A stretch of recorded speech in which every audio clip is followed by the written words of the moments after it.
कि अभी जो घटना हमारे जोबट में घटी, तो पूरे मुस्लिम समाज की ओर से मैं इसकी कड़ी निंदा करता हूं और किसी भी तरीके से हम इसको अप्रिशिएट नहीं करते हैं और हम इसकी कड़ी निंदा करते हैं।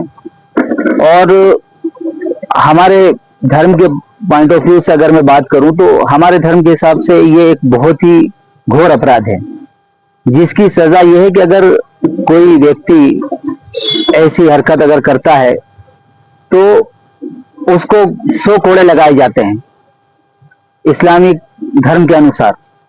और अगर शादीशुदा व्यक्ति अगर ऐसी कोई हरकत करता है तो उसको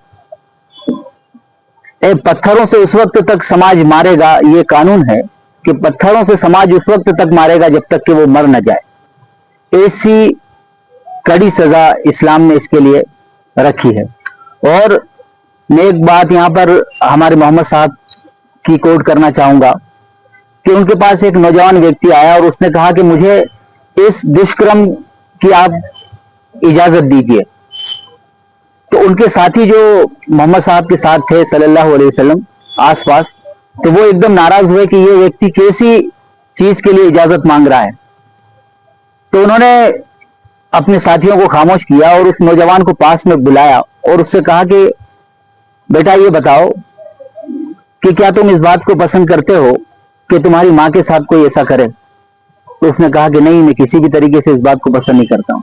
फिर कहा कि अच्छा ये बताओ तुम इस बात को पसंद करते हो कि कोई तुम्हारी बेटी के साथ ऐसा करे। कहा कि नहीं पसंद करता।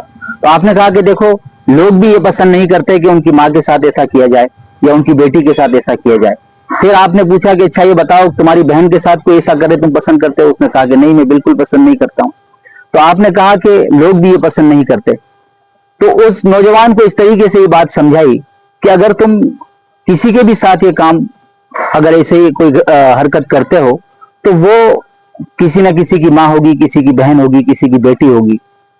तो उस नौजवान के इस तरीके से ये बात समझ में आ गई, उनके समझाने का अंदाज इतना अच्छा था कि फिर जिंदगी में कभी उसने ऐसा कोई दुष्कर्म करने के बारे में सोचा भी नहीं और कभी उसने कोई गलत निगाह उठाकर कभी किसी की तरफ नहीं देखा। तो हमारा धर्म इस बात को कहता है और इस चीज की कड़ी निंदा करता है। और जो घटना अभी हुई तो हम उसके बारे में ये कहेंगे कि उनको ऐसे अपराधियों को कड़ी से कड़ी सजा देनी चाहिए।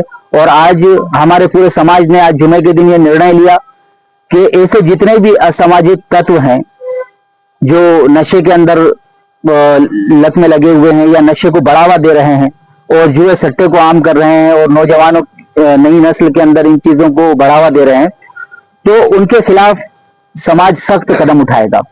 पहले तो उनको हम प्यार से समझाने की कोशिश करेंगे, अगर वो समझते हैं तो बहुत बेहतर है, और अगर नहीं समझते हैं तो फिर समाज बहुत कड़े कदम उनके खिलाफ उठाएगा। उनके लिए कब्रिस्तान भी ऐसे लोगों को नहीं दिया जाएगा। अगर उनकी मृत्यु होती है तो कब्रिस्तान में उनको दफनाने की इजाजत नहीं होगी।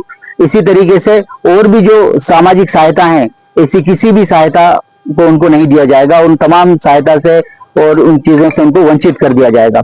तो इस तरीके से समाज ने कुछ निर्णय लिए हैं और मैं पूरे नगर वासियों से अपील करता हूं कि हमारा नगर ये एक सांप्रदायिक सौहार्द की एक मिसाल रहा है हमेशा से, और हम हमेशा इस बात की कोशिश करते हैं कि इस नगर के अंदर सांप्रदायिक सौहार्द बना रहे और लोग आपस में एक दूसरे के सुख दुख में साथ दें, एक दूसरे के काम आए और मिलजुल कर भाईचारे के साथ रहें। तो मैं पूरे नगर वासियों से ये अपील करता हूं कि वो आपस में भाईचारे को बनाए रखें और सांप्रदायिक सौहार्द को बनाए रखें।